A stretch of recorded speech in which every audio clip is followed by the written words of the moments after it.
Hi, my name is Miriam.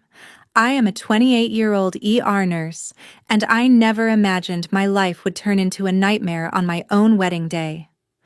I arrived at the venue 1 hour and 45 minutes late because on the way there, I had to save a man suffering a massive heart attack.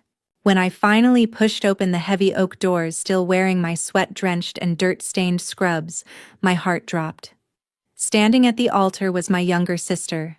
She was wearing my exact custom-made wedding dress, smiling radiantly right beside my fiancé.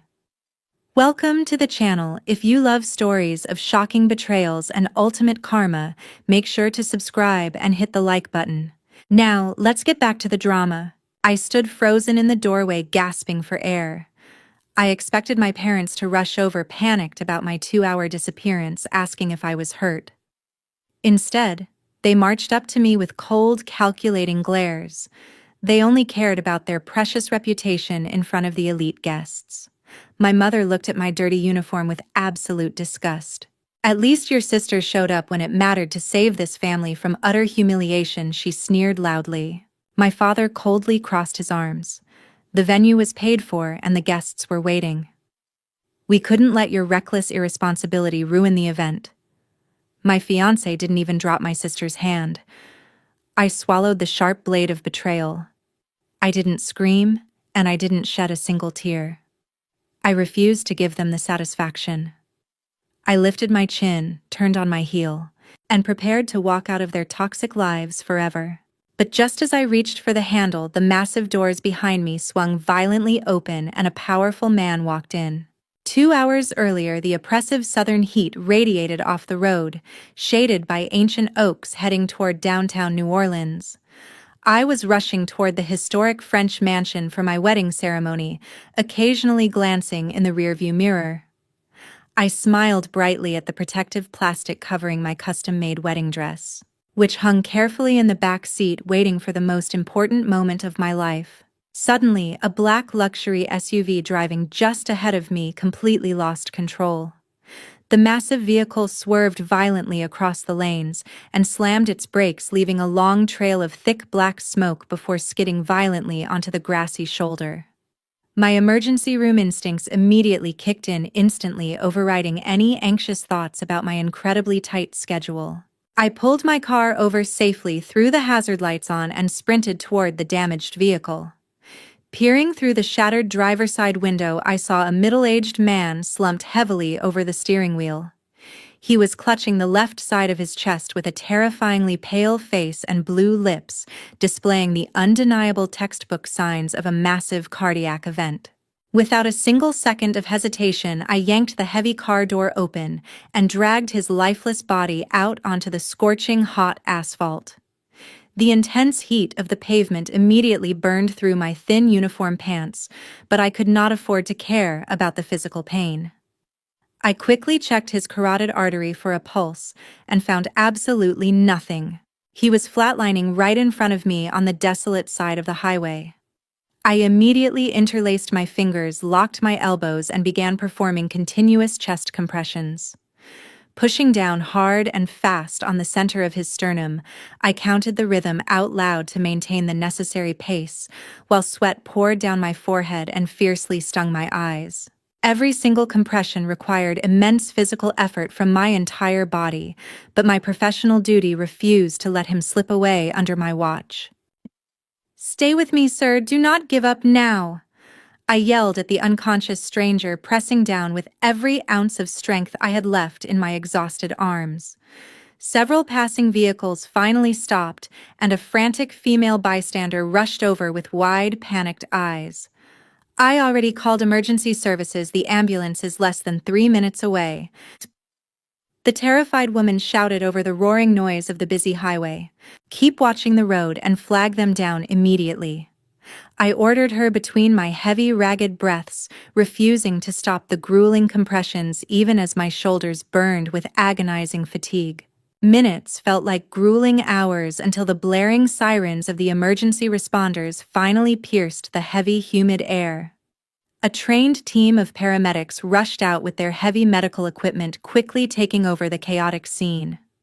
They sliced his shirt open, applied a portable defibrillator to his bare chest, and delivered a powerful electrical shock.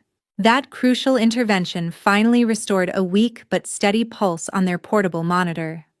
As they loaded the stabilized patient onto the stretcher and safely secured the heavy ambulance doors, I stood on the side of the road panting heavily and completely covered in grime. I looked down at my watch, and a wave of absolute panic washed over my entire body. I was incredibly late.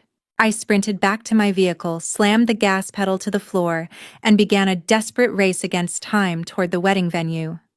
As the ambulance sirens faded completely into the distance, I had absolutely no idea that the man I had just snatched from the jaws of death was one of the most powerful and wealthy billionaires in the entire state of Louisiana. Just as the humiliation threatened to completely swallow me whole, the loud grinding of the door hinges abruptly sliced through the suffocating atmosphere of the banquet hall. An imposing man entered the grand room seated in a specialized medical wheelchair, accompanied closely by a private physician monitoring a portable device. I immediately recognized his face beneath his pale complexion. He had regained consciousness in the intensive care unit only a short while ago. Upon waking up, he had ruthlessly ordered his executive assistant to utilize every available resource to track down the exact identity and current location of the nurse who had performed his roadside rescue. He then signed his discharge papers against strict medical advice, refusing to wait for further observation, and demanded his security team transport him directly to this historic venue. The previously chaotic room instantly froze into a deathly uncomfortable silence. The bewildered guests instinctively parted like the Red Sea, creating a wide path to make way for his heavily guarded entourage. Whispers rapidly rippled through the elite crowd as the wealthy attendees quickly recognized the unexpected visitor. It was Jefferson, one of the most notoriously ruthless and powerful real estate tycoons in all of New Orleans. His sudden presence in such a vulnerable physical state still commanded absolute awe and undeniable authority over the entire room. The sheer exclusivity of his high society status made the attendees hold their breath. He wheeled himself forward with a profoundly stoic expression, completely ignoring the dramatic gasps and murmurs echoing around him. His sharp, calculating gaze cut directly through the dense crowd until it landed squarely on Brody and my parents, standing frozen near the altar. The sheer weight of his intense stare made my family physically shrink back in absolute terror. Brody instinctively dropped his hands to his sides, his arrogant demeanor evaporating in an instant. Jefferson did not raise his voice to scream or shout, but his deep, resonant tone carried an absolutely lethal edge that echoed throughout the silent room. "This woman just saved my life exactly 2 hours ago," Jefferson declared, coldly ensuring every single person in the hall heard his declaration. "And this is how you treat her." That brutally concise sentence violently shattered the carefully constructed illusion my parents had presented to their high society friends. The devastating truth hung heavily in the air, instantly turning Brody's face a sickening shade of pale. My mother and father stood entirely paralyzed, their mouths opening and closing like suffocating fish, utterly incapable of formulating a single hypocritical excuse to defend their horrific actions. The surrounding guests shifted their judgmental glares away from my stained uniform and aimed their absolute disdain directly at the stage where the opportunistic groom and his stolen bride were currently standing. The social ruin my parents feared had just been delivered to them by the most influential man in the city. Jefferson did not waste another breath offering any grand moral lectures or teaching the room about basic human decency. Men of his immense stature never bothered arguing with people they deemed beneath their notice. "You owe these pathetic individuals absolutely nothing," Jefferson stated calmly, looking up at me with profound respect, reflecting in his weary eyes. "Please allow me to escort you out of this suffocating place." He subtly signaled his imposing bodyguards with a slight nod of his head.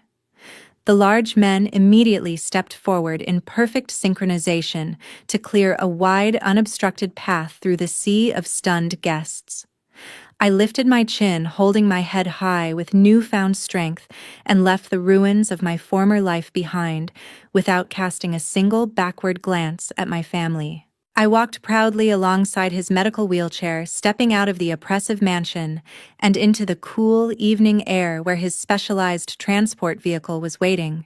The next morning, the chilling air inside our shared apartment touched my skin like a razor-sharp reminder of the absolute end. Instead of throwing a hysterical tantrum or smashing our framed photographs against the living room walls, I maintained a terrifyingly calm demeanor while methodically packing my personal belongings.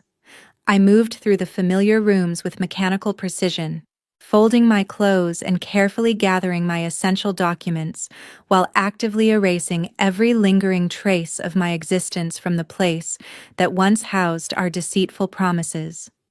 The profound silence in the apartment felt incredibly heavy, yet it provided the perfect environment for me to detach my emotions entirely from the devastating reality of his betrayal.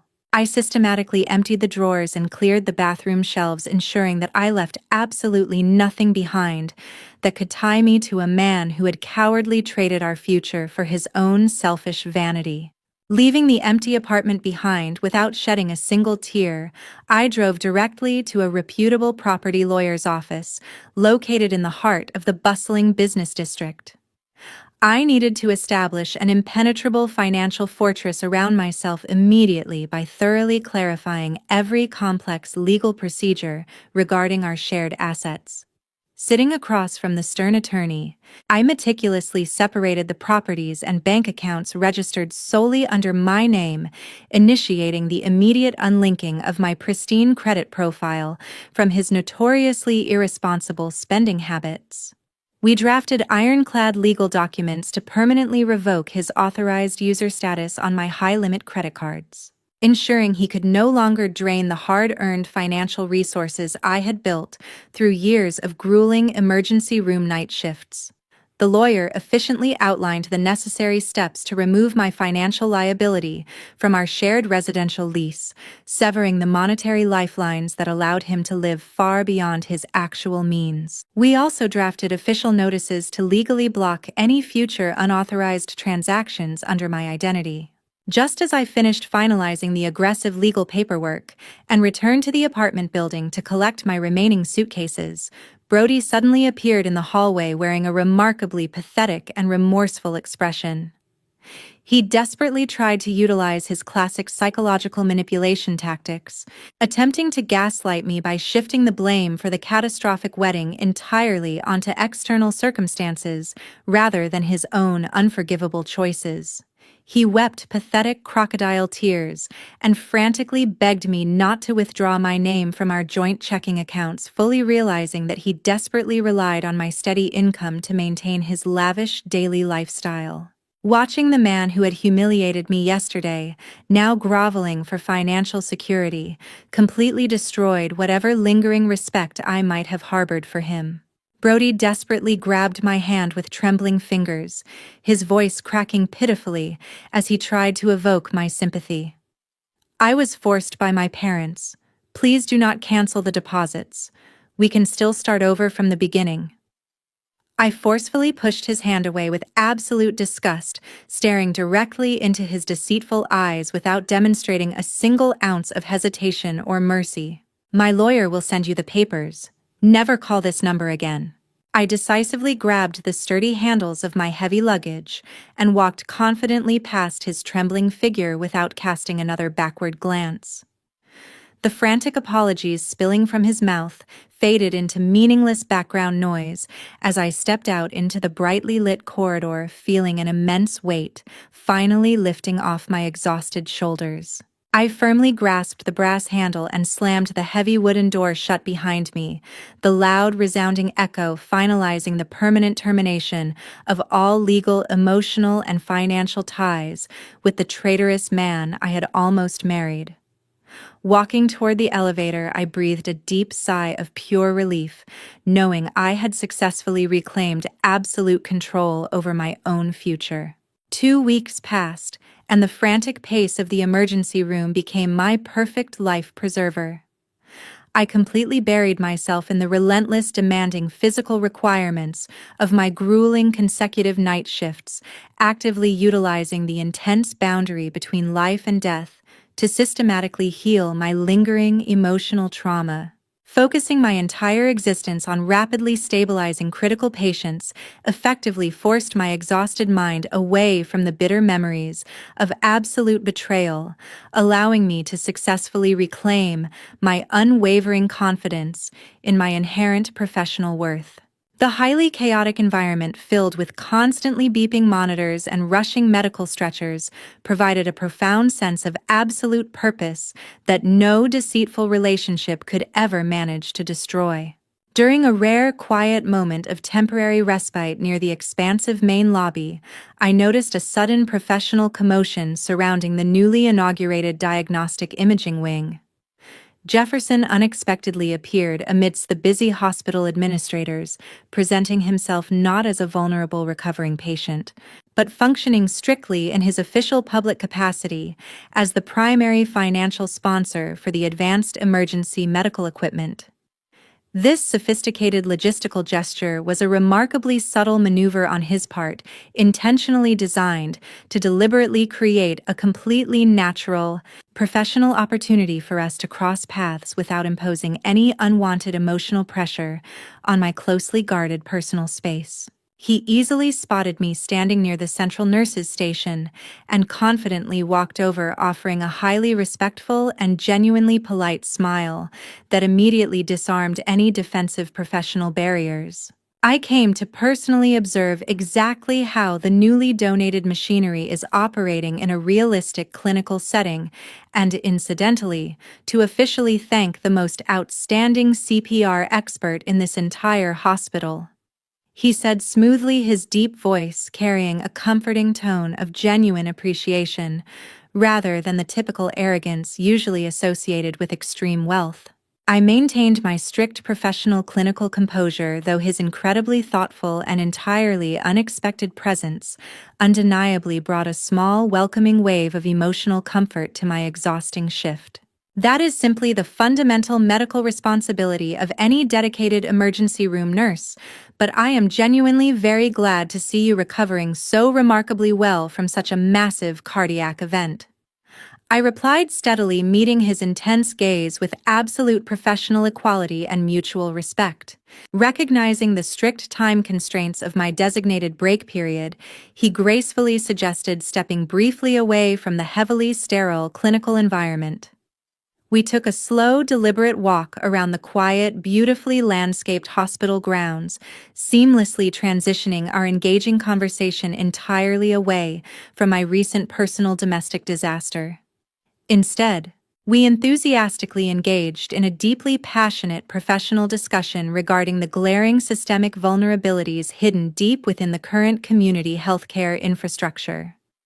I eagerly shared my long-held, heavily researched ideas about establishing comprehensive, entirely free first aid and CPR training classes specifically designed to educate underprivileged residents living in the surrounding marginalized neighborhoods. Jefferson listened to my detailed medical proposals with intense, undivided attention, fully analyzing the complex logistical aspects of my humanitarian vision with the exceptionally sharp, calculating mind of a seasoned real estate tycoon.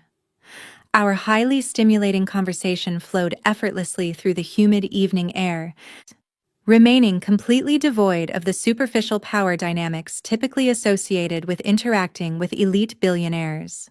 As my brief break gradually approached its inevitable conclusion, he gently extended a highly respectful invitation for a casual dinner over the upcoming weekend. He carefully framed the invitation strictly as a valuable opportunity to further discuss the logistical implementation of the Community Healthcare Educational Initiative. I confidently accepted his gracious offer, turned around to walk back through the automatic sliding glass doors, and marched straight into the bustling trauma center with an incredibly clear mind. This peaceful interaction definitively marked the solid beginning of a mature, meaningful friendship firmly rooted in mutual professional respect and shared humanitarian understanding. 3 months later, the perfect facade of the traders began to crack under the crushing weight of their mounting bills. The ruthless reality of the rigorous American financial system finally caught up with Serena and Brody, as their incredibly reckless spending habits completely destroyed their fragile economic stability. Accustomed to a lavish lifestyle they could no longer fund through my diligently managed bank accounts, the newlywed couple quickly maxed out their remaining credit limits while blindly ignoring the relentless incoming statements and aggressive daily calls from relentless collection agencies. The catastrophic situation deteriorated exponentially when Brody unexpectedly lost his lucrative corporate job due to his declining professional performance and chronic absenteeism, rendering him entirely incapable of meeting their exorbitant monthly mortgage installments and rapidly accumulating high-interest fees that severely penalized their delinquent accounts. The true disaster completely bypassed the irresponsible young couple and struck my childhood home directly when a formal foreclosure notice arrived in my parents' mailbox via certified legal mail. Driven by their desperate need to continuously maintain upper-class appearances and unconditionally pamper their favorite child, my father and mother had blindly co-signed the massive residential loan for Serena without fully comprehending the severe legal consequences of their arrogant actions. Their foolish vanity had legally bound their own hard-earned assets and historically pristine credit history directly to my sister's catastrophic financial failures, officially giving the ruthless banking institution the absolute legal right to seize their primary property, to recover the massive unpaid debt, and evict them from the premises. Utter desperation ultimately forced my father to completely abandon his usual arrogant pride and explicitly ambush me near my designated parking spot right outside the hospital's trauma center. He looked remarkably haggard, with dark, heavy circles under his bloodshot eyes and a deeply wrinkled suit, pacing nervously beside the driver's side of my vehicle as I finished my grueling evening shift. Instead of humbly apologizing for his unforgivable past cruelty or simply asking for a reasonable personal loan to cover his immediate living expenses, his toxic entitlement flared up once again.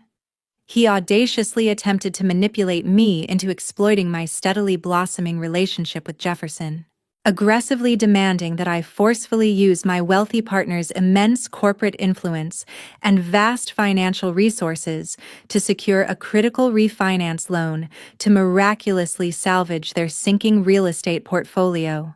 He aggressively stepped forward to physically block the front bumper of my vehicle and barked his absurd orders with a sickening level of desperate entitlement. "You are dating a billionaire now, so just tell him to guarantee the refinance. Are you really going to sit there and watch your parents lose their home?"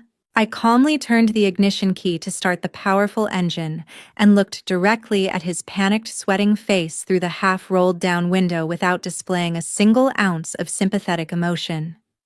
"That debt strictly bears your name and your precious daughter's name. Never drag me into this mess." Without waiting for his inevitable outburst of toxic rage or further pathetic emotional manipulation, I firmly pressed the gas pedal and drove smoothly out of the hospital parking lot. I watched his stunned, defeated figure standing frozen amidst the empty asphalt rapidly shrinking in my rearview mirror until he completely disappeared from my sight and my life forever. Establishing that impenetrable ironclad legal and emotional boundary brought me a profound sense of absolute peace, confirming that I felt absolutely no lingering guilt or misplaced familial obligation toward the specific people who had heartlessly betrayed me. I deliberately chose to drive away from their self-inflicted chaos, fully rejecting their desperate pleas and leaving them completely alone to face the devastating, uncompromising consequences of their own undeniable karma that was systematically dismantling their carefully constructed world. That winter brought the most brilliant beginning I had ever built with my own hands. The comprehensive community CPR training initiative I passionately launched achieved an absolutely resounding success across the entire metropolitan area. Fueled by tireless dedication and rigorous logistical planning, the ambitious educational program successfully expanded into multiple underserved districts that previously lacked basic healthcare resources. We systematically educated over 3,000 local residents in crucial life-saving techniques, fundamentally transforming ordinary citizens into capable first responders. This massive educational campaign effectively bridged a critical gap in emergency healthcare accessibility. Witnessing those diverse community members confidently mastering chest compressions and portable defibrillator usage brought an indescribable sense of professional fulfillment that completely overshadowed any lingering shadows from my past. Because of this unprecedented community impact, I was profoundly honored to stand on a grand stage to formally accept the state's most prestigious Medical Dedication Award.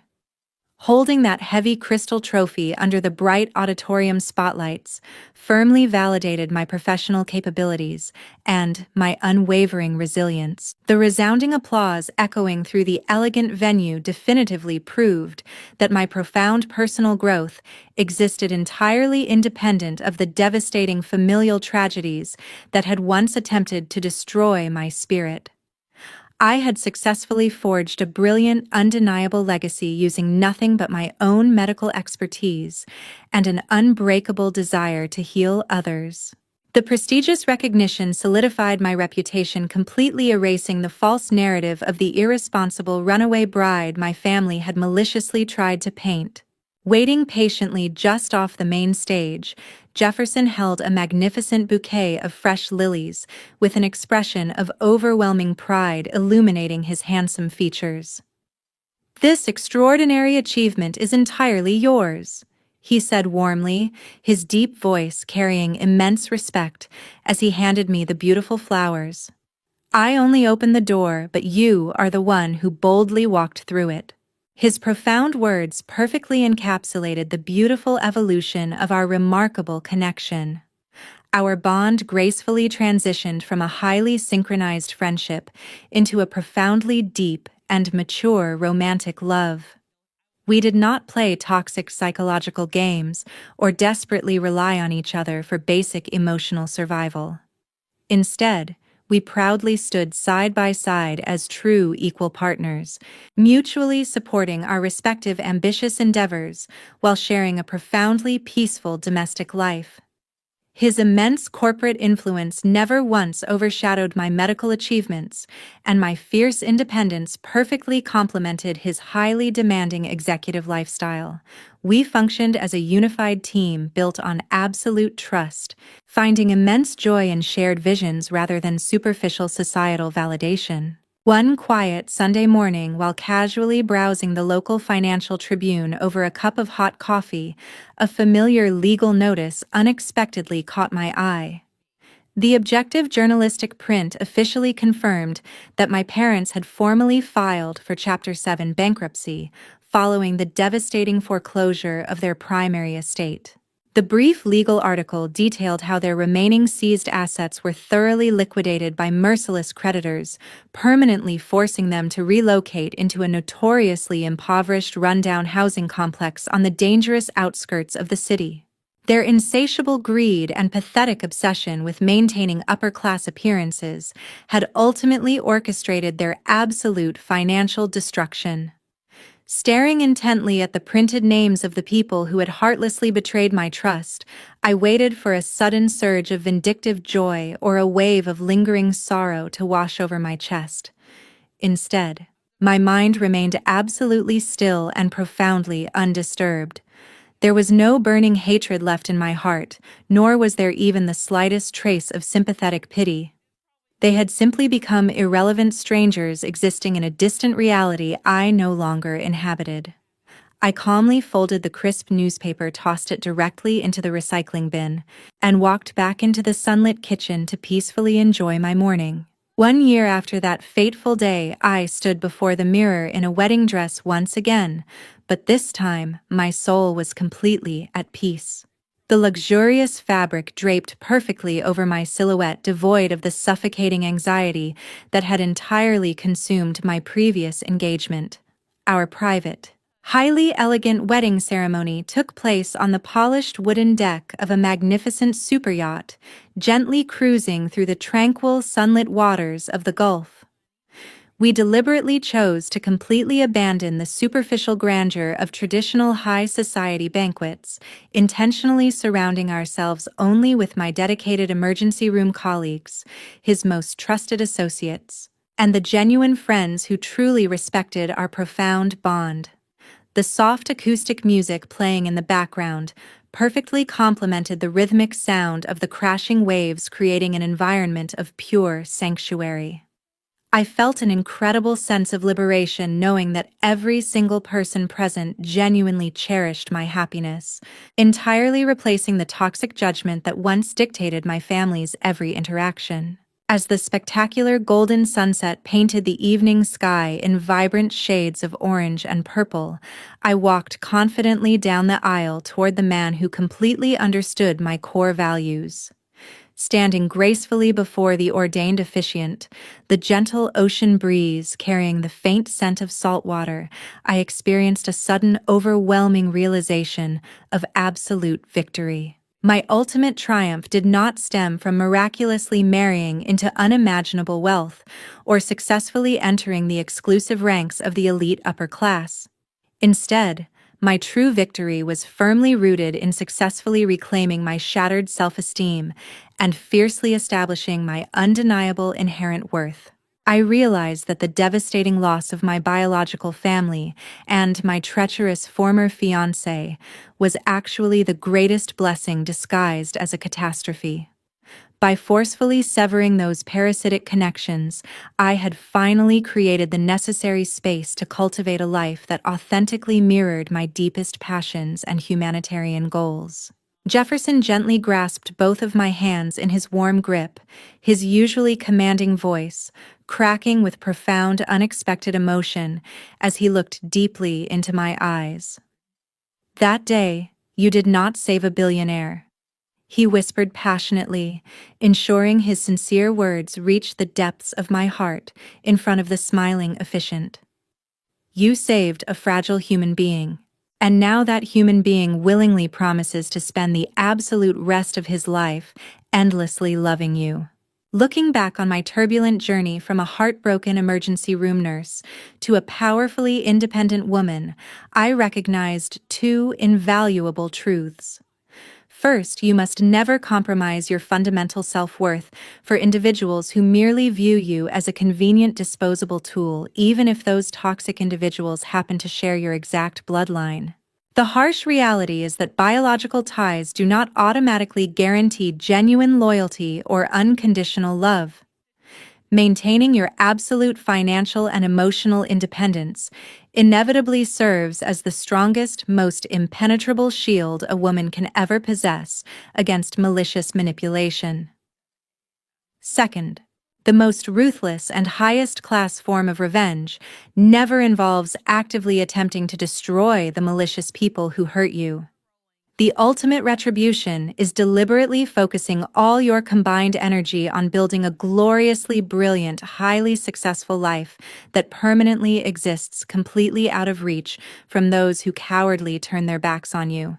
Thank you for faithfully accompanying Miriam's incredible journey of fierce resilience to the very end here on Revenge Mode.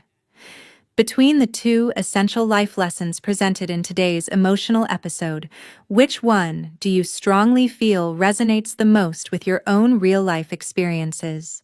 Please leave your insightful perspective in the comments section below, as we truly look forward to reading your diverse thoughts and engaging with your personal stories.